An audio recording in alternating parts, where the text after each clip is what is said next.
of the four talks. Four great talks were delivered here. The talks were on the spectrum burden of infection by no less a person than Dr. Anil Bansali. He's still with us. The interview on the lipid tension with Professor Rakesh Sahai. The lecture, a very formal lecture by Dr. On the Iradas, on the staph aureus bacteremia and the diabetes. And the last one from my dear friend, Dr. Jargar, on a very important clinical, practical topic on the gut microbiota. And he brought out, as you rightly said, the clinical aspect, the metformin relationship, the fecal therapy relationship, and things like that, which are great. Now, may I now invite Dr. Rajiv Chawla. Rajiv, you're here. And Dr. Anuj Maheshwari. Rajiv and Anuj Maheshwari to kindly join. Good evening. Yeah, Anuj, we're here. Rajiv also here. Rajiv was also here. Yeah, Rajiv. Good evening, sir. I'm here. Good evening, good evening, good evening. So let us Thanks a lot for this opportunity, Dr. Kanu and Dr. Das, sir. Good evening. Alok has organized. Dr. Kanu, yeah, always a friend. Late for 30 days now. 30 nights he has been awake. And so this is a very important session. We're going to discuss what has been presented, two questions each. Then go to a very important panel discussion called clinical pearls and the metabolic the medical pearls on the expert opinion explain on the dilemmas in diabetes care. So first, I will start with Dr. Jargar. Join me here will be Dr. Professor Vijay Mishra, my elder brother. Sir, are you there? Professor Vijay Mishra. So sir will join subsequently. Lalatendu will stay with us, please. Lalatendu. Sure. Yes, sir. I am there. First question I'll start with my friend Jargar. Please. Yeah. Do you feel why the fecal transplant has not been taken over? It is because of the cost, the ethics, and I would request to answer very short. My question will be still shorter. It is because of the cost, ethics, or people not liking it. I think one important reason is that, a few years back, we were in ESDA, and there was a guy who was a master in it who had published about a dozen papers on fecal transplant. I think one of the important things was a non-acceptability of it. I think so. Yes. Non-acceptability of it. And probably also, Professor Das, what I realized, effectiveness of these things rather early in the management of diabetes mellitus, because, once the water has flown down the drain for a long time, the effect is less likely to impact the diabetes by the time the beta cells are knocked out. As you say, otherwise also hit it hard right in the beginning. And that time, an unconventional management is rather less acceptable. When you talk about diet mechanization, a small amount of metformin or a gliptin.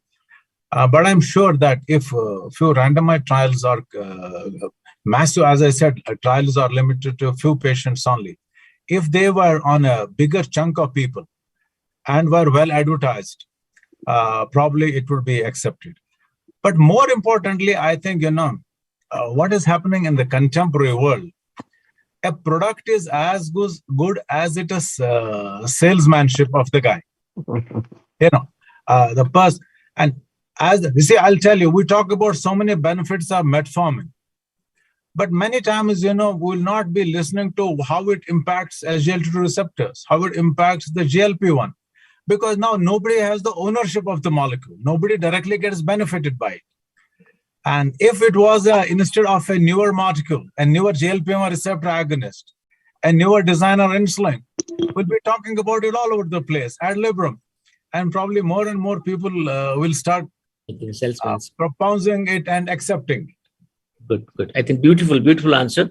I'll request Professor Vijay Mishra, my senior in the medical college and a very astute clinical clinician and physician, to kindly join me for the question and answer, sir. Professor Vijay Mishra is here, 3 years senior to me and who guided me when I was in the medical college throughout in Unit 3. I remember the days, sir, in the duty room. We used to sit together, used to ask questions. The next question, I would like to ask Dr. Iradas. Sir, from the Indian perspective, madam, what will be your take home on the staph aureus infections in a diabetic? Ma'am, are you there? Yes, thank you very much. First of all, I'm not very sure what's the type of problem, whether there is any data. on the incidence of Staph aureus bacteremia, whether community acquired or hospital acquired, but I assume the problem would be very similar. The number may vary. Obviously, it's a large country. So in the community, I would say the general practitioners should be aware of the importance of Staph aureus in diabetic patients and the difference, the pathogenicity of it from different other bacteria. So the infection can be very mild and can be dealt with oral flucloxacillin, that's fine. But there are certain group of people where the infection can proceed rapidly to sepsis, septic shock, and resulting in cardiogenic shock and death. We get the nematocells. Do you find in diabetics with staph pneumonia, nematocells, do you find any other particular type of presentation on the X-rays? Right. We don't see that many Staph aureus pneumonia. I would say I have been working in ITU regularly. We don't see very much. And also when the PVL toxin associated pulmonary abscesses and the pneumonia were reported, we didn't see very much. So we do see from time to time, but it's not a big problem. No. And what is the resistance pattern, madam? Here we give penicillin, even though it contains resistant, high dose it responds. What has been you said, what is the resistance pattern, madam, of the Staph aureus that you have in Birmingham, which are a lot of Indian population in Birmingham? So how is the resistance pattern of this organism, madam? So as I said, about 20 years ago, or maybe more than that, in the late 1990s, we had MRSA epidemic outbreak /epidemic. So it gradually increased and it became a huge problem. The MRSs are, I think all of us know probably, that not only they have a problem in management in terms of that flucloxacillin is ineffective, they also have a potential to spread. The epidemic strain spread rapidly. And therefore, and it is associated with higher morbidity and mortality, as I showed, we experience in our hospital and throughout the country. So with implementation of strict infection control measures and reporting and implementation of highlighting the hand hygiene and antibiotic usage and stewardship, with all those measures combined, MRSA infection, the rate drastically decreased over years. And as I said before, in say 22 years or 23 years ago, it was about 40 to 60% of our Staph aureus infections, but currently it is less than 2%. Thank you, ma'am, for a very big. Is Rakesh here? Rakesh? Yes, sir. Rakesh, I just want to ask you one question. The SGLT2 also has been termed, I don't agree with that, quote unquote, modern age statins. Do you think that SGLT2 advent has eclipsed the statins use? So I think SGLT2 inhibitors have clearly shown benefits, but the benefits are over and above the benefits seen by statins. So in all the trials where we see the benefits of SGLT2 inhibitors, statins have been a part of that part of the trial and part of the management. Statins have always been there. So I think we can't say that SGLT2 inhibitors have eclipsed the statins, but they are above the statins, over and above the effects of statins. I think SGLT2 inhibitors add value to the prescription and add life to the patients. Once you prescribe, once you stop it, lipids again go up. You have to prescribe for a very long time, maybe over the life. Number two, benefits are great. And coming back to first controversy, to start with you, the dilemmas. The dilemmas I won't answer in one or two questions because otherwise we cannot complete. I have a list of 25 dilemmas. Statin-induced diabetes. Statin-induced diabetes definitely is a increased risk is seen, clear risk is seen, but the benefits far outweigh the risks that are there. So therefore, I think in all these situations where there is a need for statins, we should not hesitate in using a statin. Absolutely. And also showed that is a genetic component also. That Maria from Finland work also showed that the statin-induced diabetes has a component of this. Anil, are you here? Anil? So can I ask the second question to Rajiv?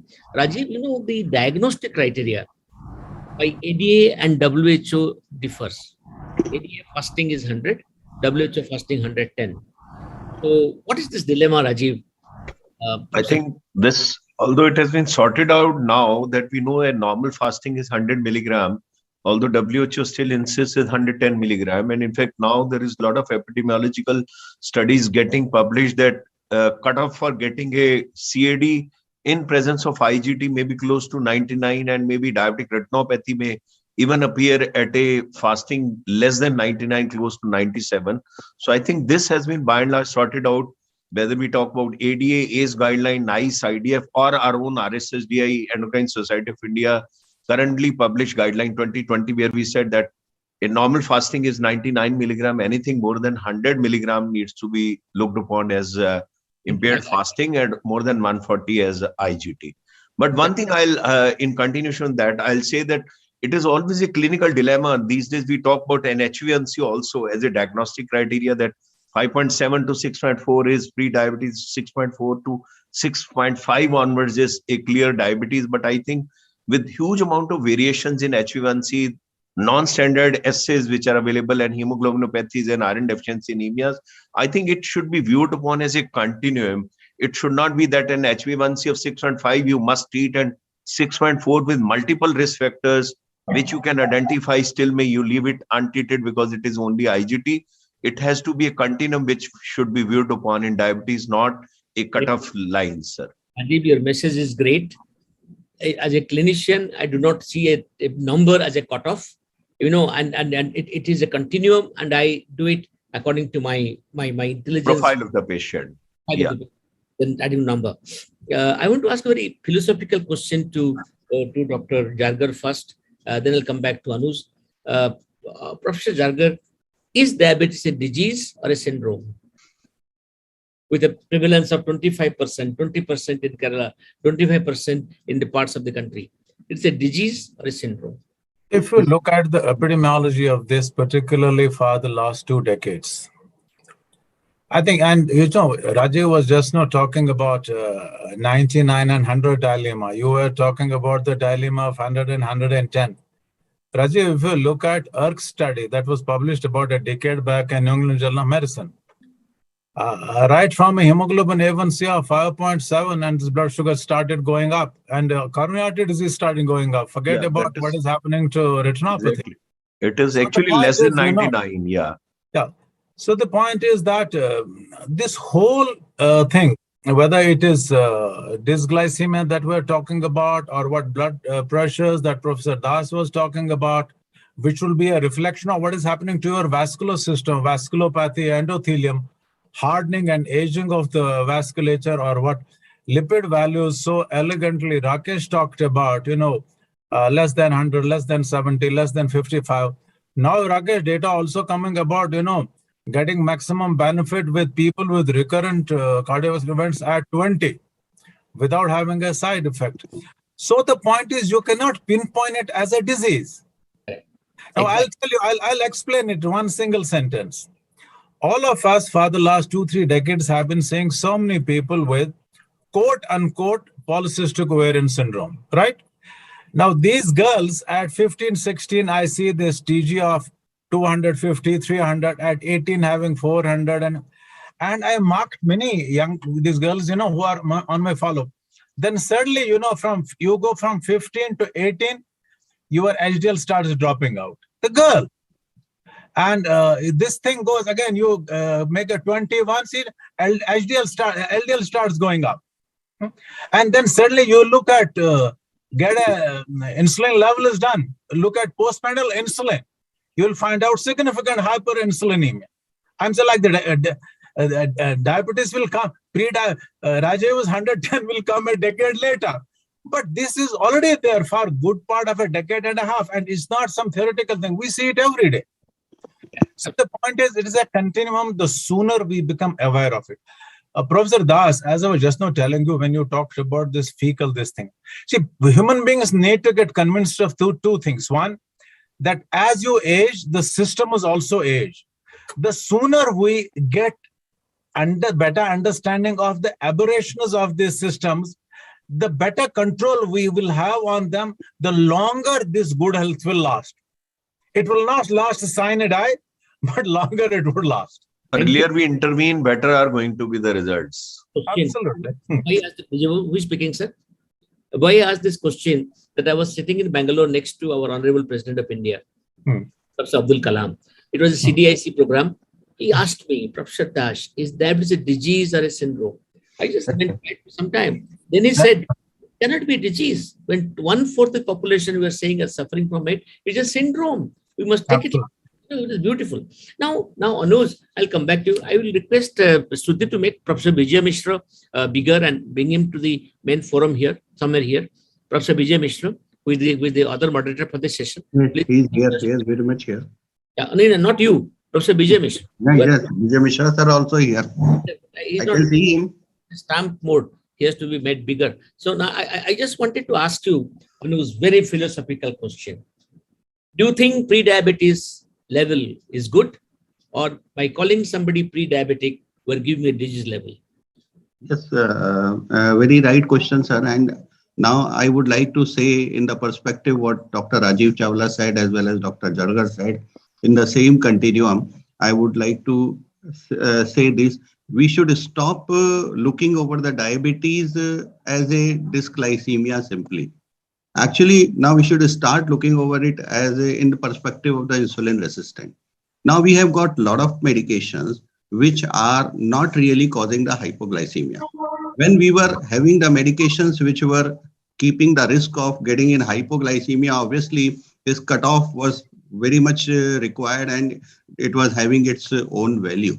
Now there is a patient who is in the pre-diabetes but may be carrying a much bigger risk than the patient who is clear-cut diabetes but may not be having that much risk. If a person who is in the pre-diabetes or even may not be in the pre-diabetes, he is having the weight gain, he is having a lot of insulin resistance and his lack of the physical activity, dietary regulation, that he is the person who may get the heart attack next day.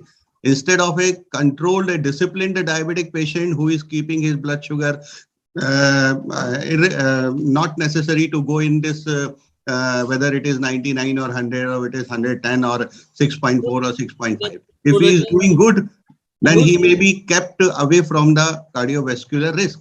And we all know that endothelial dysfunction starts 20 years before, 15 to 20 years before the development of the diabetes. So now this is the time to hit at the root cause, and that is the insulin resistance instead of dysglycemia. I have to ask you, are you astrologer? Your children are all topper, your wife is a topper. I don't know whether you knew her before. Do you know the I ask it? Because I'm going to ask you next question. It has been said today. It is not the dysglycemia, Rajiv. It is the insulin resistance which is responsible for the coronary disease. How do you get the questions, Anuj, before it is asked? And you should tell me neat PG questions. Now, very, very important that what you rightly said, IR is more important than the hyperglycemia. And IR is responsible for the cardiac onslaught. We know certainly today the diabetes is related, but IR is more related to that. I want to ask you one more very, very philosophical question. Now, what is most important for preventing diabetic complications? Blood glucose control, or it is in our genes, we cannot do anything about it? I will go to Rajiv. I think gone are the days when we were talking only of a glucocentric approach. Today it has to be more like a... Rajiv, the question is between the two. I'm not Arnab Goswami, but you choose. it has to be a pathophysiological based management. What all of us we today agree. Rajiv, we cannot choose our in-laws, and you also cannot choose your in-laws now. None of us here can choose our in-laws. So, so it is genetic, predestined, or it is hyperglycemia. Which is most important? No, I think you can't say that everyone who gets diabetes must develop complication, even if it is predestined.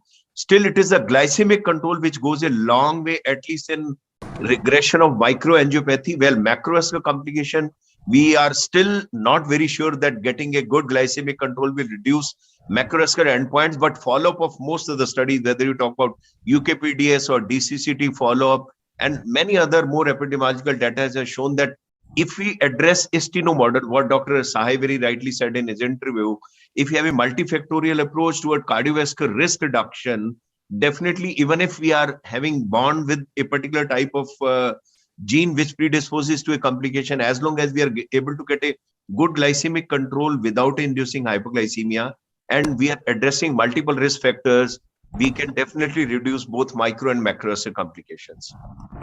Another question. This time I will ask it to again to Dr. Dr. Jagar. One sentence answer for a diabetic with coronary disease. Is it PCI or is it this surgery? Which is better? The terms, if you look at the vascular disease in diabetics, is very extensive. Many times, when you look at do angiographies, monovessel disease is where you would have an intervention by a stent or two. Usually would be relevant to non-diabetics. If a person has a diabetes of a more than a decade's duration, majority of the people will do well by a CABG surgery. And getting on to Das, one comment on what Rajiv said. You see, every time we talk about diabetes versus diabetes coronary artery disease, hypertension and diabetes, hypertension without diabetes. Many times when we talk about these newer therapies, we forget the fact we started with diabetes. That's why the person is more predisposed to coronary artery disease or complications. So at no stage should we lose the sight of the fact that the first thing that is mandatory to bring the blood sugars, bring the hemoglobin A1C to a perfect level, which is acceptable given the overall clinical scenario of the patient. And then add-ons, whatever your ACE inhibitors, hypertension control, idealizing it is. But this also, we seem to be losing sight of that. We started with diabetes, and we are getting in. Collaterals will always help. They have helped. But not losing the sight that there's a huge difference between 6.8 and 8.6. Okay, we have only 5 minutes left, so I'll have some rapid fire questions. Professor Bijay Mishra to kindly join me and ask few questions, whatever he has in mind. The first question for pre-diabetes, just a single half a sentence answer. Pre-diabetes, lifestyle or metformin? Lifestyle. Lifestyle. For the diabetic kidney disease, how much protein will you give? Manisha just now told Rakesh, he said protein is poison for diabetic kidney disease. Your wife, your dear wife, Rakesh. So how much protein will you allow? Because there has been some school of thought that we get less protein, so we can give up to 0.8, 0.6 or 1. 1 gram per day, sir. I think 1 gram per kg body weight is what is recommended without any nephropathy, without any Now, a completely controversial issue, GDM, diagnostic criteria, DIPSI or IADPG. I don't want any discussion. It will DIPSI, sir, absolutely DIPSI. And I presented a paper at ACE this year as a oral paper where we compared IADPCSG versus DIPSI based diagnosis and maternal and fetal outcome that clearly stood for DIPSI because of being a simple, accessible, replicable, and easy formula. Metformin in GDM, yes or no? If yes, why? Metformin in GDM, yes, sir. Of course, insulin is a gold standard, but our own DIPSI guideline, we say that those who are not keen, those who cannot take insulin, those who say that I'll die, I'll not take insulin, you can continue metformin safely. For maternal outcomes, it is outstanding. For fetal outcomes, 8 years, 9-year follow, MITI and MIG and other trials, there are apprehensions for offsprings. But as you rightly said, Rajiv, is not it in the guideline. So you have to take a disclaimer for the patient. Here I would like to add something, sir, if you allow. That metformin I always find against the basic principle of the pregnancy. But in pregnancy, we always welcome the insulin resistance for the development of the kid who is in the womb. And whenever we give the metformin alone, this is reducing the insulin resistance. So this is actually against the principle of the development and progression of the pregnancy. But in association of the insulin, if we are looking that insulin dose is increasing very high and just want to reduce the amount of the insulin, or we just want to control that, for that purpose, little bit metformin can be used.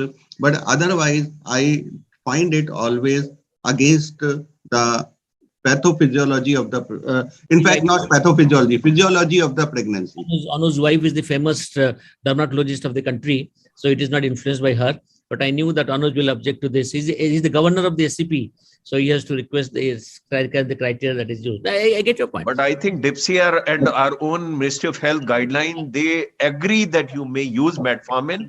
Of course, insulin is a gold standard. They are not getting the DCGI approval yet. DCGI approval is still pending. Last two questions, one to Jargar and one to Rakesh. The question to Jargar is very, very philosophical. Now, the diabetics who are not listening to you, they are not getting diabetes control. Would you have a careless attitude, or you will try to bring them in and try to do whatever upon earth possible that you can do to them? Single sentence answer. At any given stage, I used to be more judgmental in the first decade of my endocrine practice, and thereafter I stopped being that. What best could be done should be done. At 8, hemoglobin A1C is much better than 10. 7 is better than 8. So we always do, if the excellent is not possible, the next best. So many times, when people do not, ask for those emphasize. Alok's phone call asking me to stop. The last question to, the question that I would like to ask to Dr. Iradas is there some simple test that Professor Das, we developed in JIPMER and few other places called CART test for Staph aureus. Have you heard of this, madam? CART test. No, I mean, there are many screening tests for MRSA were introduced, but no, we just go by culture and isolation. So a patient with a significant infection, maybe diabetic foot ulcer or abscess or generally or pneumonia, so go by direct culture and sensitivity results. I think you're absolutely correct. It is for the rapid diagnostic test. It is some PhD work, and it was just... They're around, but we don't use it. No. Second question, madam, to ask you, is this any particular infection beyond staph which will consider highly pathogenic and worse outcome-genic in a diabetic? There are, amongst the bacterial infections, Staph aureus is the commonest, as in diabetics and also non-diabetic. And the other infections which are described are pneumococcal infections, pneumococcal pneumonia, and bacteremia. There are reports to suggest that they're more often found in diabetics. Then also there are reports of more incidence of TB in diabetes, but we, because in this country, we don't get as many TBs, so I cannot say what's the incidence, in diabetes. I haven't come across that. So it's not a problem to suggest that diabetic patients do get more tuberculosis in UK. I haven't come across that data, but there are literature there that they are more susceptible to. Most important things are diabetic patients are more prone to fungal infections that we know, candida infections. So they get candida urinary infection. They easily can have candidemia, but we don't get as such in candidemia in patients without any predisposing factor besides diabetes. So, for example, intravascular lines, or patients who are very immunocompromised, transplant patients, ITU patients on various antibiotics, immunosuppressive drugs. These are the people who get fungal infections. But diabetes is a very important predisposing factor for candida infections. I won't say for other infections like mucormycosis obviously has been covered by Satya Das, and then so I don't want to touch on that. So that is classically a fungal infection which is known to occur in diabetic patients. If I could just emphasize the Staph aureus infection can be very deceptive. So a clinician in the community needs to know that this patient has some prosthetic devices, for example, has a prosthetic heart valve or has a pacemaker, and or a patient who is dialysis dependent. So those kind of patients, they may present with just non-specific fever, flu-like illness, but that can lead very rapidly to septicemia, and for example, with complications with endocarditis, septic arthritis, and so on. So that awareness of the patient's history and the clinical features are very important. The last question, is there any vaccine for staff, foolproof vaccine, like we have for pneumococcal? Is there any foolproof vaccine yet for staff, or yes? No, unfortunately not. Pneumococcal vaccine, as you have said, is very effective. No, not for staff or yes, not yet. Yeah, I think, dear friends, it is now 5:30. I'm supposed to hand over the podium to Jan at 5:25, but I must tell you that me and Professor Vijay Mishra would like to thank you all, and great, and also Lola Tundu Mahanti. Thank you, Lola Tundu. Wonderful. Thank you, sir. Thank back. You. And I think whatever time we had, we discussed some we call it dualities in diabetes, in its diagnosis, management, and also the treatment in complications, etc. And thank you very much, because the time is a constraint and I don't want to exceed the time. I've exceeded 5 minutes, but we also took over late.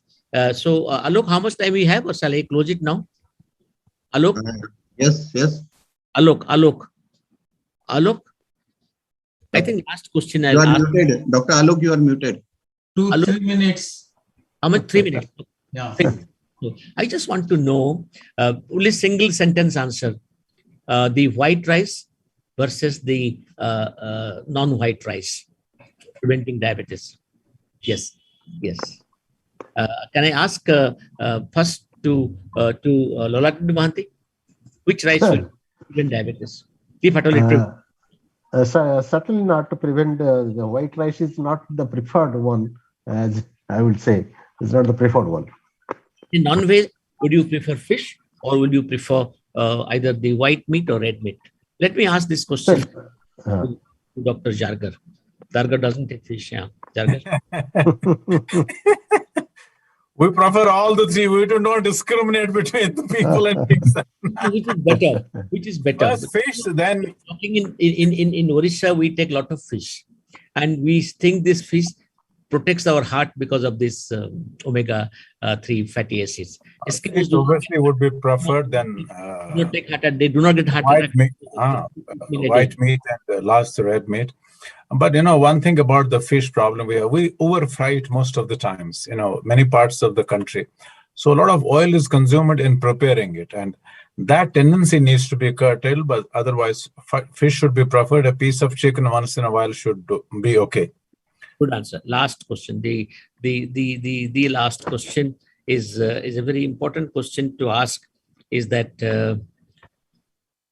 don't you think it is time that we should adopt a program in which we have a totality in our approach to diabetes management, which is far from what is desired today? So what steps you'll take to see people? We see that sugars are high, we don't do anything. Whether inertia, laziness, we see drugs are available, cheap drugs available, we don't change it. We just write prescription. I write, not you, at the spinal level. So I mean, what do you want to give the message to the people for optimal diabetes care? 1 minute left. You take 10-15 seconds. Me? Yes. Yeah, you answer the question. As I said earlier on, we need to watch it. A nation like ours, breast cancer deaths are much less than the diabetic deaths. Oh no, but breast cancer we take. Oh, breast cancer. Diabetes people take so lightly. You have a touch of diabetes. You're a little bit sweet. Nothing going to happen to you. What is your approach to this? Professor Das, in the last 2 years, we have lost less than 500,000 guys to COVID in this country. But how many people know that in 2019, we lost 1.4 million people to diabetes? Exactly. How many people know it? In this country, I'm talking about.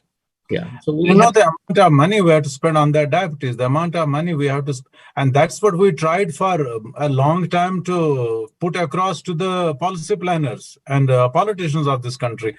That's why this national non-communicable disease program was put in place. That was the perception. That's why money was slated for this for a decade. Unfortunately, it didn't go in full swing. I think the message that Dr. Jagar want to give that is a huge problem, huge morbidity, huge mortality, and we have to get a wake-up call. Thank you very much, individual. I think you, Dr. Das and Dr. Jargar have been in policy making. Every time we have been requesting even from RSSD to have a vertical separate program for diabetes control in this country, which should not be simply a part of NCD. It has to be a diabetes awareness and a control program by Government of India. And both of you are in a influential position to take it further. Take it forward. Thank you very much, Rajiv. I promise we'll take it forward. Rajiv, Anuj, all the four speakers last session, and of course, Lalat, dear friend, and Professor Vijay sir, my senior, and every good thing. We will now pass on to the still better thing about this, the diabetes and the mental health. You listen to Jayant speaking about spiritual health in diabetes, and I know there are three wonderful talks. I will not put the cart before the wheel. Over to Alok and Purvi. Thank you, Dr. Ira Das and everybody. Thank you very much for your presence. It was a nice experience. Come back every year with a topic and visit India. We are not untouchables. No. She is a part of. She will come. It was a great pleasure. It was a great pleasure to get invited and to be part of it. Hope it was useful. Thank you. Thank you. It is very useful.